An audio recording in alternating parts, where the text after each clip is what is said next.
காலத்தால் அழியாத மத சார்பற்ற நடுநிலை தவறாத உங்கள் குரல் ஸ்ட்ராங் மீடியா நெட்வொர்க்கின் இரவு நேர செய்தி அறிக்கைகள். முதலில் தலைப்புச் செய்திகள். மிக ஆபத்தான பொருட்கள் இலங்கைக்கு வந்துள்ள பிரித்தானிய நடிகை. போலியானது என சந்தேகத்திற்கு உட்படுத்தப்பட்ட இலங்கை கடவுச்சீட்டு. முன்னாள் எம்பிக்கு பிரித்தானியாவில் ஏற்பட்ட சிக்கல். மனிதாபிமானத்துடன் பின்வாங்கிய விடயங்களை கோழைத்தனம் என நினைக்காதீர்கள். நாமலின் அச்சுறுத்தும் பேச்சு. டெங்கு உயிரிழப்புகளின் எண்ணிக்கையில் அதிகரிப்பு வெளியாகியுள்ளது தகவல். இலங்கையில் இரவு நேரங்களில் மருத்துவர்களின் பரிதாப நிலை. கவலையில் அனுர அரசு. நாட்டை ஒழுக்கும் மர்ம மரணங்களின் பின்னணியில் அரசின் சதி. எழுந்துள்ள புதிய சர்ச்சை. வடக்கில் கூட்டுறவு இயக்கத்தை மீண்டும் பலப்படுத்துவதற்கு அரசாங்கத்தின் முழு ஒத்துழைப்பு கிடைக்கும். ஆளுநர் உறுதி. நாட்டில் கொந்தளிப்பை ஏற்படுத்துவதற்கான மறைமுக திட்டம். தொடர்பான விரிவான செய்திகள்.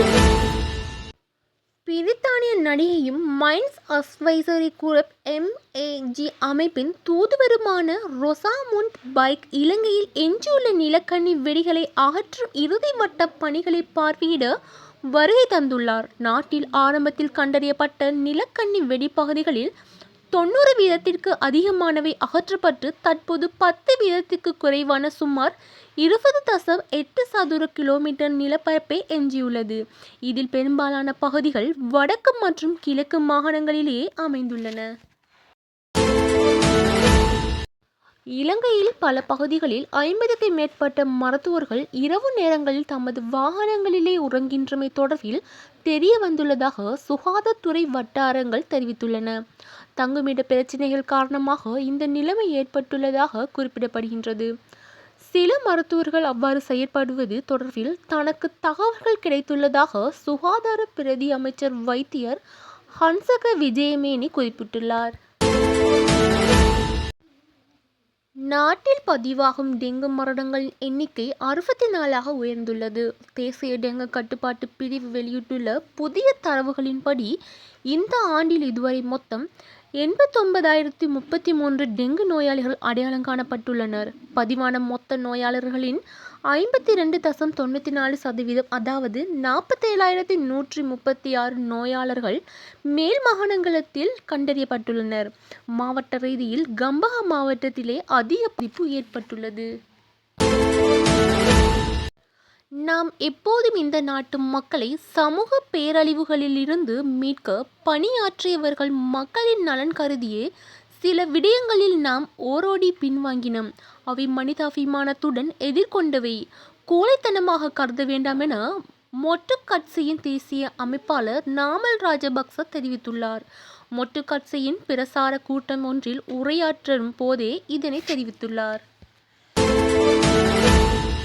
இலங்கையால் வழங்கப்பட்ட பல்வேறு குறைபாடுகள் மற்றும் தரம் குறைந்த கடவுச்சீட்டுகள் காரணமாக முன்னாள் நாடாளுமன்ற உறுப்பினர் ஒருவர் பிரித்தானியாவில் தடுத்து வைக்கப்பட்டு விசாரிக்கப்பட்டுள்ளதாக நாடாளுமன்ற உறுப்பினர் முஜிபுர் ரஹ்மான் தெரிவித்துள்ளார். நாடாளுமன்றத்தில் வைத்து கருத்து தெரிவிக்கும் போதே அவர் இந்த விடயத்தை கூறியுள்ளார். ஜனாதிபதி தலைமையிலான அரசாங்கம் கூட்டுறவுத்துறையை பலப்படுத்தும் நோக்கில் பல்வேறு முன்னெடுப்புகளை மேற்கொண்டு வருவதுடன் கூட்டுறவு சட்டங்களில் திருத்தங்களை மேற்கொள்ளும் பணிகளும் முன்னெடுக்கப்பட்டு வருகின்றன. இந்த சாதகமான சூழலை வடக்கு மாகாணம் முழுமையாக பயன்படுத்தி கடந்த கால பெருமையை மீட்டெடுக்கும் வகையில் கூட்டுறவுத்துறையை மீளெழுச்சியுடைய செய்ய வேண்டுமென வடக்கு மாகாண ஆளுநர் வேதநாயகன் வலியுறுத்தினார். சிறைச்சாலைகளில் சமீபகாலமாக அதிகரித்து வரும் மர்மமான மரணங்கள் மற்றும் அமைதியின்மைகள் நாடு முழுவதும் அவசர சட்டத்தை நடைமுறைப்படுத்துவதற்காக அரசாங்கத்தால் தீட்டப்பட்ட சதி திட்டத்தின் அறிகுறியாக இருக்கலாம் என ஐக்கிய மக்கள் சக்தியின் SGB பொதுச் செயலாளர் ரஞ்சித் மத்துவ பண்டாரக சந்தேகம் வெளியிட்டுள்ளார்.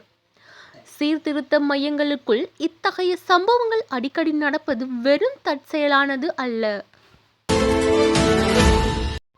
உயிர்த்த ஞாயிறு தாக்குதலுக்கு அரசு புலனாய்வு சேவையின் இராணுவத்தின் இரகசிய கணக்கில் இருந்து தான் பணம் செலுத்தப்பட்டுள்ளது. வெளிநாட்டு பயங்கரவாத அமைப்புகளில் இருந்து கிடைக்கவில்லை என முன்னாள் இராணுவ புலனாய்வு பிரிவின் பணிப்பாளர் சூலக்கொடிவத்துக்கு ஜனாதிபதி விசாரணை ஆணைக்குழுவில் சாட்சியம் அளிக்கையில் இது தொடர்பில் பல தகவல்களை தெரிவித்தார். இப்போது இது குறித்த விசாரணைகள் நடத்தப்பட்டு வருகின்றன. இத்துடன் இரவு நேர செய்தி அறிக்கைகள் முடிவடைகின்றன. மீண்டும் சந்திக்கலாம். நன்றி.